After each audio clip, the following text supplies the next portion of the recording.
Having children grow with both parents is always the wish of every family, short of which leaves a gap in their lives. Now, but imagine raising children as a single mother without knowing the whereabouts of the father. Fiona Barungi, a resident of Chiwatule, is experiencing this, with children bombarding her with questions on the whereabouts of her husband, who went missing in 2013. Let's take a look. When Fiona Barungi got married in 2007, it was all happy times with her companion, Bosco Ndahiro. Little did she know that this happiness would be short-lived, following a nightmare that befell their family. It all started in South Africa, where her husband worked as a teacher, business person, and telecommunications expert. We were in the house in the middle of the night. We've heard people hooting, ringing the bell at the gate. Then he was scared, and I was too, because we never used to have such visitors at such time. So he woke up. As soon as he woke up from the bed, they had already jumped the fence. They found us inside the house. So he opened the house and they came. They showed us their cards, and they were policemen. One of them was an intelligence guy. They showed us their cards, and they said, we shouldn't mind. We have to go to police. There is something that we have to go and report about. The next morning, they were allowed to meet, but still, the husband could not explain what he knew about the accusations.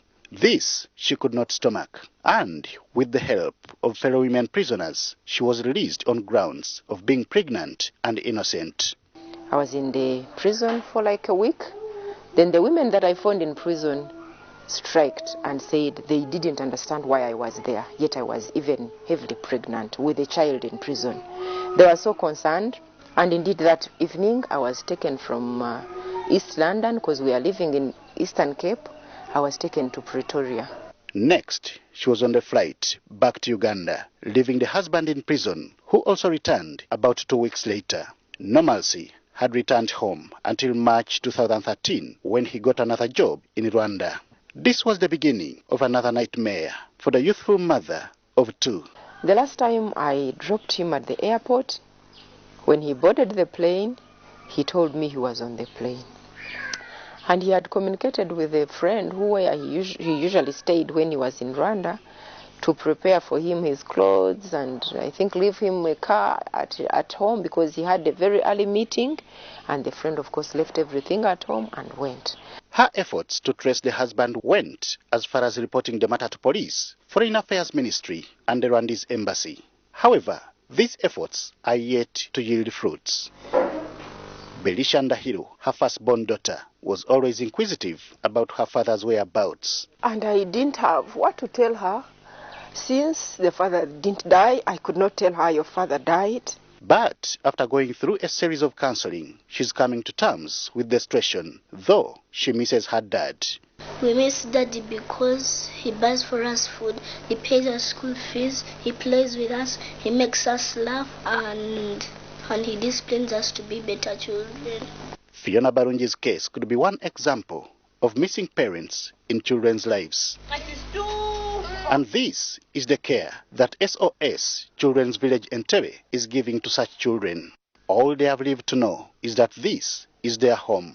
I was taken to school to learn, and they had paid for me school fees, and I'm so glad. I have learned some hand skills, like I can cook. I've got my own bed, my own wardrobes. I have my own mother in SOS who takes care of us. I spoke to caretakers about what it takes to raise these children. Taking care of children who are not mine, first of all, it is like my strength. Because once you get into a person who is not yours, I feel I'm doing some service. With no trace of their biological background, these children are sometimes traumatized.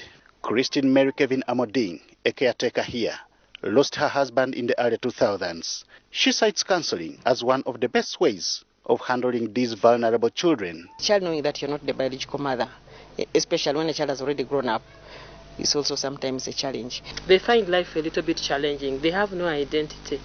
They have no attachment in terms of relatives, clan, and so on. You find that they tend to lose hope.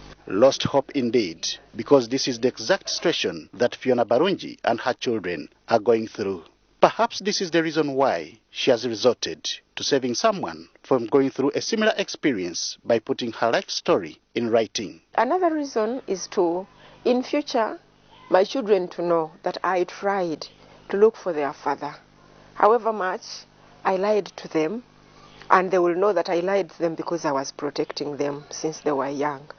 And to tell them that I tried to look for their father.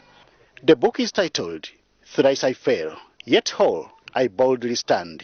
It aims at bringing healing to women through heart-wrenching stories of loss, despair and pain of messed up marriages which, in most cases, affect children. Henry Okrut, UBC. Thank you, Henry Okrut, for bringing us that story.